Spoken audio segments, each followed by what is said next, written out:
एकनाथजी शिंदे साहेब यांना विनंती करते की त्यांनी आपले मार्गदर्शन करावे.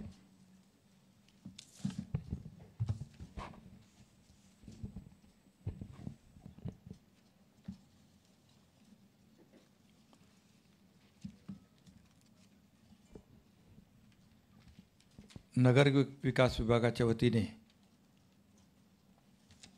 आज एक कार्यशाळेचं आयोजन या ठिकाणी झालं. त्यामध्ये महापालिका आयुक्त, अतिरिक्त आयुक्त आणि मुख्याधिकारी हे सुरू आहे आपलं परिषद वर्कशॉप. आणि याला मार्गदर्शन करण्यासाठी उपस्थित असलेले आपले राज्याचे लोकप्रिय मुख्यमंत्री देवेंद्र फडणवीस साहेब, आमच्या माधुरीताई मिसाळ राज्यमंत्री, अतिरिक्त मुख्य सचिव नगर विकास 1 असीम गुप्ताजी, प्रधान सचिव नगर विकास गोविंदराजजी, आता मगाशी नवीन सोनानी या ठिकाणी मनोगत व्यक्त केलं, श्रीकर परदेशी आहेत, सर्व महापालिकेचे आयुक्त, अतिरिक्त आयुक्त आणि मुख्याधिकारी, शहर अभियंता, सर्व मान्यवर, मी याच्या कार्यशाळेमध्ये आपल्या सगळ्यांचं मनापासून स्वागत करतो, मनापासून आपल्याला शुभेच्छा देतो. आणि मुख्यमंत्री महोदयांना देखील मनापासून धन्यवाद देतो आणि त्यांचे अभिनंदन करतो, कारण त्यांनी एक 100 दिवसाचा आपला कृती आराखडा त्यांच्या संकल्पनेतून जाहीर केला. त्याला देखील आपण सगळ्यांनीच उत्स्फूर्तपणे प्रत्येक विभागाने प्राधान्य दिलं. त्यानंतर आपला 150 दिवसाचा एक कृती आराखडा या ठिकाणी जाहीर केला आणि त्यामध्ये देखील अगोदरच्या याच्यामध्ये आपले सप्तसूत्री कार्यक्रम होते, नंतर आपले 10 कलमी कार्यक्रम झाले. त्यामध्ये खऱ्या अर्थाने विकसित महाराष्ट्र, ई गव्हर्नन्स, सेवाविषयक प्रशासकीय सुधारणा, वेबसाईट असेल, ईज ऑफ लिव्हिंग असेल, स्वच्छता असेल, तक्रारींचं तात्काळ निवारण असेल, त्याचबरोबर कार्यालयातील सोयीसुविधा असतील, इन्व्हेस्टमेंट प्रमोशन असेल आणि फील्ड व्हिजिट असेल आणि इतरही आपल्याला अनेक गोष्टी त्यामध्ये करायच्या आहेत. आणि आज आपण हे वर्कशॉप घेतलं आहे, आज आणि उद्या. यामध्ये देखील माधुरीताई म्हणाल्या की हे एक चांगली संकल्पना आहे. खरं म्हणजे आपण नेहमी एक दुसऱ्याला कामानिमित्त फोनवरून भेटतो, तुम्ही येऊन भेटता, परंतु प्रत्यक्ष जेव्हा आपण वेगवेगळ्या ग्रुपशी चर्चा करतो आणि प्रत्यक्ष जे समजून घेतो आपण त्यांच्या अडचणी, इकडून तर आम्ही बोलत असतो हे काम करा ते काम करा, परंतु आपल्या अडचणी देखील त्या कॉर्पोरेशनच्या असतील, काउन्सिलच्या असतील, ह्या समजून घेण्यासाठी आणि त्याला सोल्युशन देण्यासाठी हे वर्कशॉप अतिशय मार्गदर्शक ठरणार आहे. आणि म्हणून मुख्यमंत्री महोदयांची जी संकल्पना आहे की आपल्या महाराष्ट्राला जसं आदरणीय प्रधानमंत्री महोदयांचं विकसित भारत 2047, तसं आपलं देखील, आपण काल बैठक झाली 2047, मग तेव्हा आपल्या देशाला 100 वर्ष होत आहेत आणि 2035मध्ये आपल्या राज्याला 75 वर्ष होत आहेत आणि आपलं सरकार 2029 पर्यंत, म्हणजे आपलं टेन्युअर जे आहे. आणि यामध्ये जे काही आपण कार्यक्रम घेणार आहोत, जे आपण या राज्याच्या विकासासाठी जे प्रकल्प हाती घेणार, जे योजना आपण हाती घेणार, आणि त्यामध्ये महापालिका, नगरपालिका यांचा महत्त्वाचा रोल आहे, महत्त्वाचा वाटा आहे. कारण शेवटी सर्वसामान्य माणसाशी डे टू डे आपण भेटत असता आणि सर्व शहरांचा समतोल विकास झाला पाहिजे आणि समानता आली पाहिजे. कारण मुंबई महापालिका आर्थिकदृष्ट्या सक्षम आहे, इतर महापालिका काही सक्षम असतील, परंतु ज्यांच्याकडे काही अडचणी आहेत त्या देखील आपण सोडवल्या पाहिजे, तर खऱ्या अर्थाने आपल्या राज्याचा समतोल विकास होऊ शकतो, विषमता राहणार नाही, असमतोल राहणार नाही.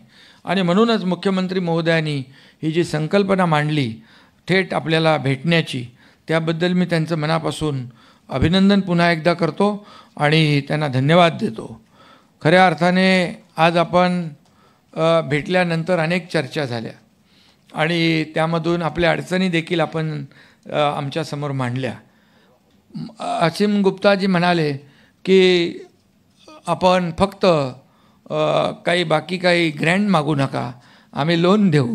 पण आता इथं मुख्यमंत्री महोदय स्वतः आहेत, नगरविकास मंत्री आहेत, त्यामुळे तुम्हाला असं म्हणून त्यांचं डिमॉरलाइज तुम्ही करू नका.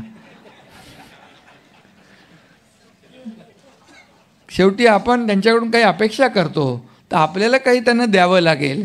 गिव्ह अँड टेक हे नेहमीच आपल्या याच्यामध्ये चालत असतं. त्यामुळे खऱ्या अर्थाने आपल्याला ज्या अडचणी सोडवल्या पाहिजे त्या सोडवल्याच पाहिजेत, तरच आपला हा जो काही गाडा आहे, आपलं हे शहराचा विकास आहे आणि नगरपालिकांचा विकास आहे, तो नक्की होईल. खरं म्हणजे मगाशी आपण म्हणाले की हे आपण आता जे प्रशासक आहेत, प्रशासक म्हणजे आता काही तुमच्यावर कुणाचं लोकप्रतिनिधींचं काही बंधन नाही आहे. म्हणजे बंधन म्हणजे लोकप्रतिनिधी पण चांगलं काम करतात, परंतु आता तुम्हाला निर्णय घ्यायचे खूप अधिकार आहेत. आणि म्हणून मागचे 2.5-3 वर्ष जे आपण निर्णय घेतले आणि सरकारची जी काही प्रतिमा आपण लोकांमध्ये पोचवली की पॉझिटिव्ह आणि प्रॅक्टिकल, कारण शासन आपल्या दारी तुम्हीच हे केलं, यशस्वी केलं. लोकांना आपण सुविधा दिल्या, लाभार्थी पूर्वी पण होते, लाभही होते, परंतु कटकट नको म्हणून ते सोडून द्यायचे. पण आम्ही तिघं पण त्या ठिकाणी जायचो, त्या ठिकाणी एका छताखाली त्यांना सगळे लाभ देण्याचं, नाही त्यामध्ये देखील कॉम्पिटिशन होती सगळ्यांची आणि त्यामुळेच ते सक्सेस झालं. आणि म्हणून आज जे प्रशासक म्हणून आपण काम केलं आहे आणि आपण चांगलं इंटेन्शन ठेवून आपण निर्णय घेतले आहेत, लोकांच्या हिताचे निर्णय. आपल्याला माहीत आहे आपलं सरकार लोकाभिमुख आहे, सर्वसामान्यांना न्याय देणारं सरकार आहे. म्हणून तर 2.5 वर्षात आम्ही टीम म्हणून काम केलं आणि भरपूर काम केलं आणि त्यामुळेच पुन्हा एकदा आपल्या सगळ्यांच्या सहकार्याने पुन्हा आपल्याला महायुतीचं सरकार या ठिकाणी लोकांनी लँडस्लाईड मॅन्डेट दिलं. आणि आज देवेंद्रजी इकडे आहेत मुख्यमंत्री म्हणून, आम्ही टीम म्हणून काम करतो आहे. ज्या वेगाने आम्ही 2.5 वर्ष काम केलं त्याच्या आणखी दुप्पट तिप्पट चौपट वेगाने आपल्याला काम करायचं आहे. कारण लोकांची जी काय अपेक्षा आहे, आता जबाबदारी आपली आणखी वाढलेली आहे. त्यामुळे जे तुम्ही निर्णय घेतलेत ते निर्णय लोकहिताचे निर्णय आपण घेतलेले आहेत. आणि आसिमजी काही काळजी करू नका, एक चांगलं इंटेन्शन ठेवून लोकांच्या हिताचं जे निर्णय यांनी घेतलेले आहेत आणि कुठं काय उद्या बॉडी आली आणि लोकप्रतिनिधी आले आणि यांना कुठं धरायचा प्रयत्न केला तर आम्ही दोघंही यांच्या मागे उभे आहोत. कारण शेवटी जो काही निर्णय घेतला आहे तो लोकहितासाठी, शहराच्या विकासासाठी घेतलेला आहे. त्यामुळे नक्कीच या ठिकाणी आपण चांगलं काम केलेलं आहे, यापुढेही कराल. पुढे आपल्या निवडणुका होतील, त्यामध्ये देखील तुमचा कामाचा लेखाजोखा नक्की आम्हाला कामी येणार आहे. आणि म्हणून पूर्वी महापालिका म्हणजे, नगरपालिका म्हणजे फक्त वॉटर गटर मीटर एवढ्यापुरतं मर्यादित आपण समजायचो, पण आता तसं नाही आहे. वेगवेगळे आराखडे मंजूर करणं, नागरिकांच्या सोयीसुविधांसाठी तरतुदी करणं, एवढ्यापुरतं आपण मर्यादित आता राहिलेलो नाही. त्यामुळे खरं म्हणजे शहरीकरणाचा वेग जो आहे प्रचंड वाढतो आहे, नागरीकरण वाढतं आहे, 50% आपण पुढं जातो आहे. त्यामुळे आपल्यावर भार आहे आणि ह्या सगळ्या सोयीसुविधा देणं ग्रामीण भागाकडून मोठ्या प्रमाणावर शहराकडे लोक स्थलांतर करत आहेत. आणि जेवढी शहरं वाढतात त्यावेळेस तेवढा त्याचं मॅनेजमेंट आहे, पाणी आहे, रस्ते आहे, दिवाबत्ती आहे, मलनिस्सारण योजना आहे, अम्युनिटी आहे, सगळं आहे. हे आपल्याला द्यायलाच लागेल त्यांना. आणि म्हणून यासाठी आपल्या सगळ्यांची जबाबदारी देखील वाढलेली आहे. आणि खऱ्या अर्थाने सॉलिड वेस्ट मॅनेजमेंट असेल, पाणी पुरवठा योजना असेल, आपण नगरोत्थान आहे, अमृतमधून हे सगळं करत असतो. आपले आदरणीय प्रधानमंत्री मोदीजी, केंद्र सरकार देखील आपल्याला त्यामध्ये मदत करते आहे. आणि त्यामध्ये खऱ्या अर्थाने 2011च्या जनगणनेनुसार जवळपास 5 कोटीपेक्षा जास्त लोकांचं वास्तव्य शहरामध्ये आहे. आणि आपल्याला खऱ्या अर्थाने आव्हान आहे. महापालिका 29 आहेत, नगरपालिका 394 आहेत आणि जवळपास आता 100 गावं जी आहेत नागरीकरणाच्या उंबरठ्यावर आहेत. त्यामुळे हे सगळंच जे आहे हे याच्यावर देखील विचारमंथन होईल, चर्चा होईल आणि याच्यातून नक्की काहीतरी चांगलं या ठिकाणी येईल. आणि म्हणूनच या सगळ्याच बाबीमध्ये ह्या सगळ्या आव्हानात्मक बाबी आहेत, त्याला आपल्याला पार करायचं आहे. आणि म्हणून नगरविकास मंत्री असताना मी देखील आणि मुख्यमंत्री होते 2014 ते 19, त्यावेळेस नगरविकास खातं त्यांच्याकडे होतं. त्यांनी देखील नगरविकास मंत्री म्हणून अनेक निर्णय नगरविकास खात्याच्या माध्यमातून घेतलं. आणि मी जेव्हा नगरविकास मंत्री होतो त्याही वेळेस लोकांशी बोलून आपण चर्चा करून UDCPR केला. आणि UDCPR केला त्यावेळेस काही लोक खूप म्हणाले की या ठिकाणी FSI वाढवला, हे वाढवलं, ते वाढवलं. परंतु खऱ्या अर्थाने FSI वाढवल्यामुळे किंबहुना पूर्वी डेव्हलपर एक इंच लढायचे, काय त्याला म्हणतो असीमजी, फ्लॉवर बेड, स्टेअरकेस आणि काय कबड. पण आता आपण P लाईन आखून दिल्यामुळे त्यांना आपण शेवटी आपला उद्देश काय होता की एंड युजर जो आपला आहे ग्राहक त्याला फायदा झाला पाहिजे. आणि म्हणून आज आपण त्यांना फायदा देतो. आणि शेवटी घर मिळालं तर कशाला कोण नवीन झोपडपट्टी बनवेल. या झोपडपट्ट्या देखील ज्या आहेत नवीन होणं थांबेल. आणि या ठिकाणी आपल्याला आपल्या राज्याला एक जे आपण डोळ्यासमोर एक नियोजित शहर जे ठेवतो त्यामध्ये देखील आपल्याला बकालपणा निघून जाईल आणि अतिशय नीटनेटकी शहरं या ठिकाणी होतील. मगाशी माधुरीताई म्हणाल्या की SRAच्या बाबतीमध्ये देखील, तर आपल्याला SRAमध्ये देखील आपण अनेक निर्णय घेतले. SRA पुनर्विकास लवकर झाला पाहिजे, त्यासाठी आपण धोकादायक इमारती, मुख्यमंत्री महोदयांना माहीत आहे की आपण क्लस्टरचं योजना कधीपासून आपण मागे लागलो त्याला, आणि त्याला क्लस्टर आज आपण त्याला मूर्तरूप दिलं. आज क्लस्टर डेव्हलपमेंट ठाण्यामध्ये सुरू झाली आहे, मुंबईमध्ये SRAची क्लस्टर योजना सुरू झाली आहे. आणि आपण हे डेव्हलपर जे हे सर्व योजनांना वेळ लावत होते, तिथं ठाण्याचे आयुक्त बसलेले आहेत, दोन्ही पण, हे पण होते, हे पण होते, आणि सौरभजी पण होते आणि बिपिन पण होते. आणि आपण क्लस्टर जे आपण SRAच्या माध्यमातूनच करतो किंवा म्हाडाच्या माध्यमातून करतो एवढ्यापुरतं मर्यादित न राहता आपण ठाण्यामध्ये महापालिका आणि सिडको मिळून करतो आहे. आता मुंबईमध्ये SRA आणि MMRDA मिळून करते आहे. त्यामुळे स्लम फ्री सिटी करायची असेल किंवा आपल्याला धोकादायक इमारतींचा पुनर्विकास करायचा असेल तर आम्ही निर्णय घेतला, आम्ही देवेंद्रजी, आम्ही तिघांनी पण, की बाबा आपण हे जे काही म्हाडा आहे, SRA, याच्याबरोबर आपण सिडको असेल, MMRDA आहे, BMC आहे, MIDC आहे, MSRDC आहे, महाप्रीत आहे, ज्या आपल्या शासकीय संस्था आहेत यांच्यावर लोकांना विश्वास असतो. आणि त्यामुळे त्याचं मग फंड रेजिंग असेल, जे काही असेल, त्या सगळ्या गोष्टी आपल्याला करता येतात. आणि म्हणून हा जो काही पुढे भविष्यामध्ये जे नवीन झोपडपट्ट्या कुठे होता कामा नयेत, नवीन अनधिकृत बांधकामं होता कामा नयेत, याच्यावर देखील आपण आयुक्त, मुख्याधिकाऱ्यांनी लक्ष ठेवलं पाहिजे बिलकुल. कारण शेवटी आपल्याला आता हे जे काय आहे हे आपण पुनर्विकास प्रकल्पाच्या माध्यमातून या शहरांना एक नीटनेटकापणा या ठिकाणी आणण्याचा प्रयत्न करतो आहे. कारण क्लस्टरमध्ये आपण स्टँड अलोन बिल्डिंग बांधली तर काही आपण त्यांना ॲम्युनिटी देऊ शकत नाही, पण क्लस्टरमध्ये आपण त्यांना गार्डन देऊ शकतो, मैदान देऊ शकतो, ॲम्युनिटी देऊ शकतो, सगळं देऊ शकतो. कारण एक समूह विकास जेव्हा करतो, हा देखील मोठा निर्णय आपल्या सरकारने घेतलेला आहे. आणि म्हणूनच आज अनेक लोकांना मला जे आज आमची बैठक झाली मुख्यमंत्री महोदय, त्या सगळ्यांना सांगितलं की आपण फील्डवर गेलं पाहिजे.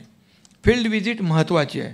डोळ्याने आपण जेव्हा बघतो त्यावेळेस आता आम्ही तिघंही फिरलो ना, आम्ही फील्डवर गेलो, लोकांमध्ये गेलो, तेव्हाच आपल्याला समजतं की काय आहे ते. आणि तुम्ही जसं असीम कुमार म्हणाले, तुमच्याकडे एकदम फ्रीडम, स्वातंत्र्य होतं. खरं म्हणजे एक प्रकारचं तुमच्याकडे एक अधिकार होता, अधिकार आहे अजून. त्यामुळे तुम्ही गेल्यानंतर इतर जे काही अधिकारी आहेत, इंजिनियर आहेत, शहर विकास विभागाचे लोक आहेत, रस्त्यावर काम करणारे, रस्ते बांधणारे लोक, आपले कॉन्ट्रॅक्टर आहेत, या सगळ्यांवर एक प्रकारचं म्हणजे एक त्याला म्हणतो आपण की त्यांच्यावर नाही म्हटलं तरी एक प्रकारचं बंधन येतं की आपल्याला हे वेळेत काम करायचं आहे, क्वालिटी काम करायचं आहे. आणि शेवटी आपण पैसे तर देतोच त्यांना, शेवटी क्वालिटी काम करून घेणं, वेळेत काम करून घेणं अधिकाऱ्यांचं काम आहे. मग जर काम पैसे देऊन काम खराब झालं तर विरोधी पक्षाच्या हातामध्ये आयतं कोलीत मिळतं आणि मग ते शासनाला धारेवर धरत असतात, आरोप करत असतात. आणि म्हणून आपण फील्डवर गेलं पाहिजे, आपले अधिकारी फील्ड व्हिजिट केली पाहिजे. मी 1 महिन्यातून एकदा तरी मी म्हणालो जे आपले महत्त्वाचे प्रकल्प आहेत यांना व्हिजिट केलीच पाहिजे आणि त्याच्यावर आपला देखरेख पाहिजे. आणि इतर ज्या महापालिका नगरपालिकाने काय काय इनोव्हेटिव्ह केलं आहे ते थोडं आपण आयडिया घेतल्या पाहिजे. त्यांच्याकडून मार्गदर्शन घ्यायला काय कमीपणाचं काय वाटण्याचं कारण नाही, कारण काही महापालिकांनी काही नगरपालिकांनी चांगलं काम केलं आहे. मग सॉलिड वेस्ट मॅनेजमेंटमध्ये असेल, पाणी पुरवठामध्ये असेल, मलनिस्सारण असेल किंवा ॲम्युनिटी डेव्हलपमेंट असेल. इथं सौरभजी बसलेले आहेत, सौरभ राव आहेत, बिपिन कुमार आहेत. त्यांच्या अगोदर पण जे आयुक्त होते मुख्यमंत्री महोदय कन्स्ट्रक्शन TDRमध्ये आपण काशीनाथ घाणेकर नाट्यगृह बांधलं, सेंट्रल पार्क बांधलं, पार्किंग प्लाझा बांधलं, जिम्नॅशियम सेंटर बांधलं, असे अनेक प्रकल्प 20-25 प्रकल्प बांधले. त्यामुळे मी या लोकांना पण सांगितलं आपल्याकडे पैसे नाहीत म्हणून आपण हातावर हात बांधून धरण्याचं गरज नाही. त्यामध्ये कन्स्ट्रक्शन TDRमधून किंबहुना काही आपले BOT मॉडेल आहेत, PPP मॉडेल आहे, या मॉडेलचा आणि असीमजींना मी सांगितलं कन्स्ट्रक्शन TDR सगळीकडे ते त्याच्यामध्ये तो जो काही रेट असतो कन्स्ट्रक्शन TDRचा काय म्हणतात त्याला पोटेन्शियल असतं ते सगळीकडे सारखं नसतं. त्यामुळे त्याचा देखील आपण विचार केला पाहिजे की इथं कन्स्ट्रक्शन TDRमधून ॲम्युनिटी आपण उभी केली तर जिथं पोटेन्शियल आहे तिथे आपल्याला ते वापरता येतो का याच्यावर देखील आपण थोडं अभ्यास केला पाहिजे. आणि म्हणूनच या ठिकाणी आपल्याला सर्वांसाठी घरं हे आदरणीय प्रधानमंत्री महोदयांचं जे काही स्वप्न आहे यामध्ये देखील आपल्याला शासन म्हणून पुढाकार घेऊन आपल्याला मोठ्या प्रमाणावर या ठिकाणी काम केलं पाहिजे. आणि आपण शहराचा विकास करत असताना काही गोष्टी ज्या लक्षात आपण ठेवल्या पाहिजेत की आता झालं ते आपल्याला कसं बसवायचं आहे नियमामध्ये, पण यापुढे बिलकुल 1 इंच देखील अतिक्रमण होता कामा नये, झोपडपट्ट्या होता कामा नये. याच्यावर पूर्ण फोकस हा तुमचा असला पाहिजे. आणि म्हणूनच या ठिकाणी आपण जी नवीन नियमावली केलेली आहे ह्या नियमावलीत देखील UDCPRमध्ये अनेक गोष्टी आपण त्याच्यामध्ये हे केल्या. म्हाडामध्ये देखील आपण नगरविकासच्या माध्यमातून SRAमध्ये देखील आपण अनेक बदल घडवलेले आहेत. जेव्हा 2014 ते 19 देवेंद्रजी मुख्यमंत्री होते त्यावेळेस आपण अनेक बदल घडवले, परंतु त्यानंतर 2.5 वर्ष मागची आपली जी आपलं सरकार नव्हतं त्यावेळेस थोडे म्हणजे आपल्याला विकासाचं विजन ज्याच्याकडे असतं तो पुढे जातो, विकास करतो शहरात. आणि आपलं काय पर्सनल कोणाचं काय एजेंडा नव्हताच, शेवटी शहर विकास म्हणून. पण नंतर आपलं महायुतीचं सरकार आल्यानंतर जे काय अडथळे होते, जे काय स्पीड ब्रेकर होते ते आपण काढून टाकले आणि विकासाला मोठ्या प्रमाणावर चालना दिली. विकासाला चालना दिली, लोकाभिमुख कल्याणकारी योजनाही केल्या. आणि म्हणून खऱ्या अर्थाने आपण महापालिका आणि नगरपालिका ज्या आहेत हे खऱ्या अर्थाने आपलं एक राज्याचं एक जी काय प्रतिमा बरी वाईट निर्माण करण्याचं एक माध्यम आहे. आणि म्हणून तुम्ही जेवढं काम कराल तेवढं आपण आपल्या सरकारचं जे काही काम आहे आणि सरकारची प्रतिमा जी आहे ही लोकांच्या परसेप्शन जे आहे हे लोकांमध्ये चांगलं वाईट घडवण्याची क्षमता आपल्याकडे आहे. आणि म्हणूनच ॲम्युनिटीचं तर मी सांगितलेलं आहे. आणि यामध्ये आज आपण AIचा वापर करून आता अनेक लोक करत आहेत. आज मुख्यमंत्री महोदय देखील कालची जी आमची बैठक झाली त्या बैठकीमध्ये देखील आपण 2047, 2035, 2029चं विजन जे आहे शेवटी विजन ठेवूनच आपल्याला काम करायला लागेल. आपल्याला टार्गेट ओरिएंटेडच काम करायला लागेल तरच आपण वेळेमध्ये करू शकतो. 100 दिवसाचं आपल्याला चांगलं फलित आहे, 150 दिवसाचं आपल्याला आता येईल चांगलं पुढे. आणि हे आपली निरंतर प्रक्रिया आपण सुरू ठेवणार आहोत. आणि म्हणून या ठिकाणी आज जे मी काही लोकांना सांगितलं की इतर शहरांमध्ये आपण काय केलं आहे ते पहा. आणि छोट्या छोट्या गोष्टी आहेत. काही आपले लोक आपल्या युनिफाईड DCPRमध्ये आपण कन्स्ट्रक्शन TDR दिला आहे, काही BOT आहे, PPP मॉडेल आहे, काही आपल्याबरोबर MCH आहे, क्रेडाई, नरेडको, हे लोक पण आपल्याला मदत करतात शहराच्या सौंदर्य ब्युटिफिकेशनसाठी. या अशा लोकांना आपण घेतलं पाहिजे, त्यांची देखील मदत घेतली पाहिजे. आणि छोट्या छोट्या गोष्टी आहेत. आणि काही देखील आपण जसं आपण आयकॉनिक बिल्डिंगचं आपण एक हे करतो आहे. आयकॉनिक बिल्डिंग बांधायला थोडा खर्च जास्त येतो, पण असीमजींना मी सांगितलं त्यांना इन्सेंटिव्ह द्या. इन्सेंटिव्ह दिल्यानंतर काय अगोदर होते, पण त्यानंतर ते खर्चामुळे कोणी काम करत नव्हतं. मग 5 बिल्डिंग बांधल्या तर एक तरी आयकॉनिक बिल्डिंग बांधली पाहिजे. अशा प्रकारचं आपण याच्यामध्ये युनिफाईड DCPRमध्ये किंबहुना आता त्यांना इन्सेंटिव्ह देण्याचा जो देखील विषय आहे तो देखील आपण करतो. काही लोक आता सॉलिड वेस्ट मॅनेजमेंटमधून मुख्यमंत्री महोदयांचं देखील विजन आहे की वेस्ट टू एनर्जी असेल, वेस्ट टू कंपोस्टिंग असेल, बायोमायनिंग असेल, इतर जे काही पर्याय जे आहेत ते आपण काही पेलेट्स बनवतो, काही आणखी काय जे आपण कचऱ्यापासून बनवतो. ह्या सगळ्यावर आपल्याला आता फक्त आपल्याला कचरा डम्पिंग करता येणार नाही. आता आपल्याला त्याच्यावर प्रक्रिया करूनच आपल्याला पुढं जावं लागेल.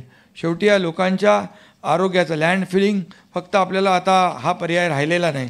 आणि म्हणूनच एक दोन्हीकडे आपल्याला एक अमृतमधून आपण अनेक योजना केल्या. मगाशी अनेक लोकांनी अमृतच्या पाणीपुरवठा योजनेच्याबद्दल देखील आपण या ठिकाणी सांगितलं. सांडपाणी जे आहे STPच्या माध्यमातून देखील आपण STPचं रिसायकलिंग वॉटर जे आहे हे रियूज झालं पाहिजे. त्यासाठी देखील आपण कायदा म्हणजे एक कंपल्शन करतो आहे. आणि ते जे इंडस्ट्रियल यूजसाठी हे पाणी टर्शरी प्लॅन्टपर्यंत गेलेलं किंबहुना त्याच्या पुढे पण आपण जाऊ शकतो. ते पाणी त्यांनी कंपल्सरी वापरलंच पाहिजे, कन्स्ट्रक्शनसाठी वापरलं पाहिजे. आता मला वाटतं नागपूरचं पाणी कोराडीला आपण वापरतो, नव्या मुंबईचं MIDCत वापरतो. आणि हे प्रत्येक महापालिकेने आता ज्या महापालिकांमध्ये STP आहेत, आता मुंबईचं पण होईल, आणि ते पाणी आपण कंपल्सरी याच्यासाठी सेकंडरी यूजसाठी वापरलं पाहिजे. तेवढं पिण्याचं पाणी आपलं वाचेल. आणि त्यासाठी अगदी मुख्यमंत्री महोदयांना मी विनंती करतो, आपल्याला कायदा करावा लागला तर तो आपण केला पाहिजे. कारण शेवटी हे जे पाणी आपलं आपण STPवर करोडो रुपये खर्च करतो आहे आणि ते आपण जर वेस्टेज केलं तर त्याचा आपला उद्देश जो आहे तो सफल होणार नाही. आणि म्हणून त्याचा पुनर्वापर हा आपण केला पाहिजे. आणि त्यासाठी देखील आपण हे करू. त्याचबरोबर आपण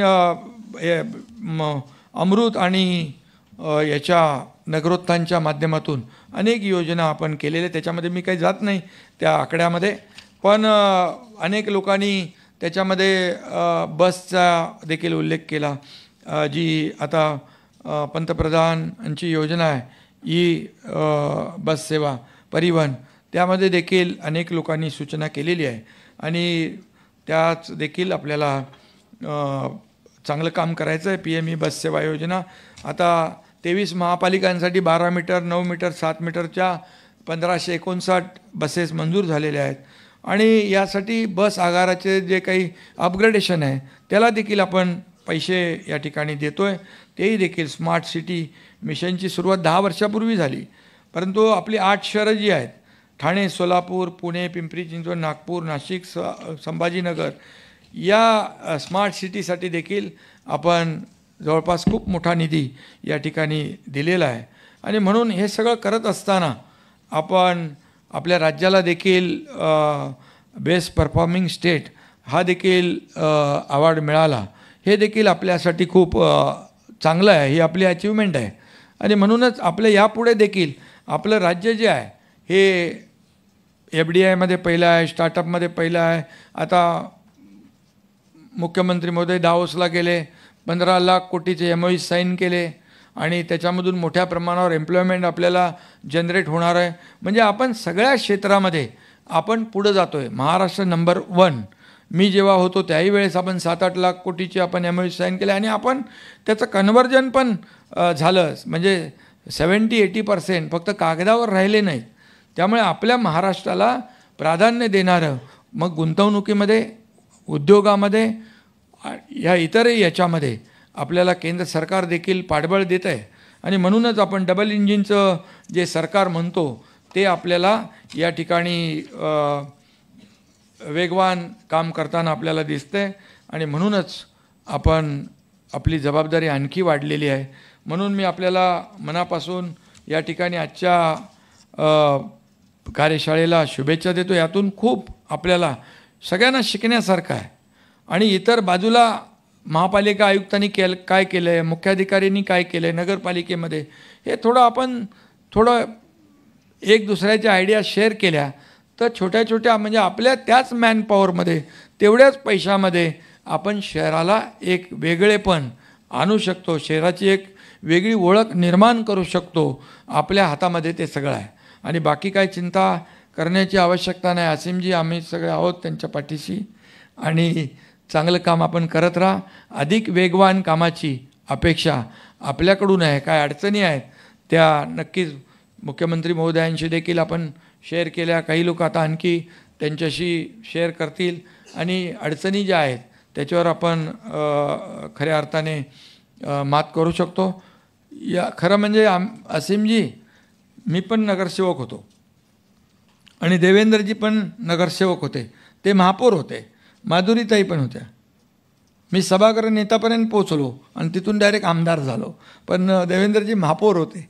आणि त्यामुळे हे सगळं जे काही आम्हाला अनुभव जो आहे प्रशासनाचा पण आहे आणि लोकप्रतिनिधींचा आहे.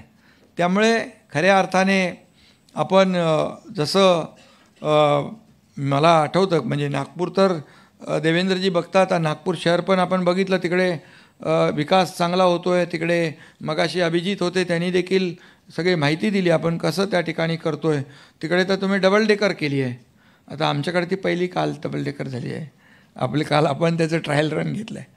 आणि इकडे सौरभजी आहेत आणि आपण याच्याबरोबर जे आपण मॉडेल शहर कसं करू शकतो ते आपल्याला पाहिलं पाहिजे. नवीन नवीन काहीतरी आणलं पाहिजे. नवीन नवीन काही राज्यांना देखील तुम्ही भेटी दिल्या पाहिजे.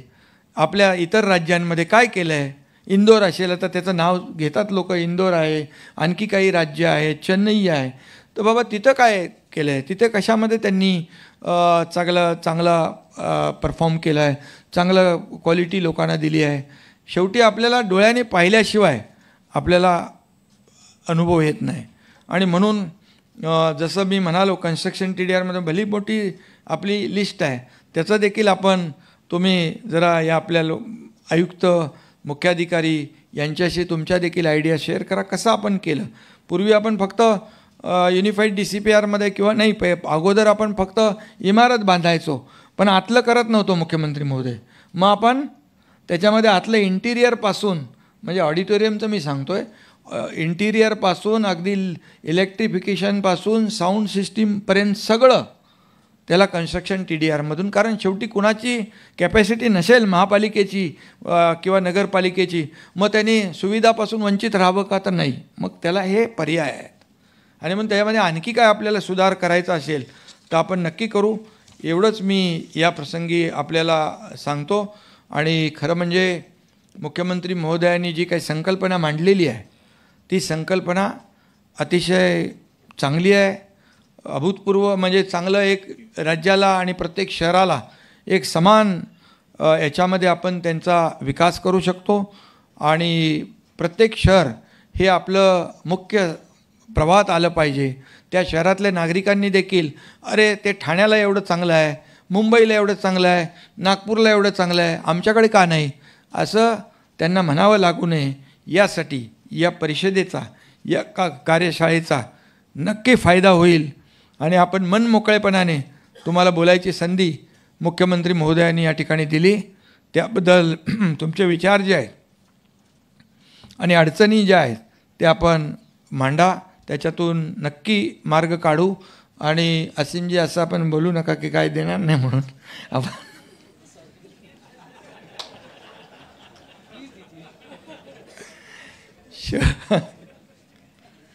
शेवटी दिल्याशिवाय आपल्याला काही योगदान पाहिजे असेल तर आपल्याला देखील त्याने योगदान द्यावं लागेल.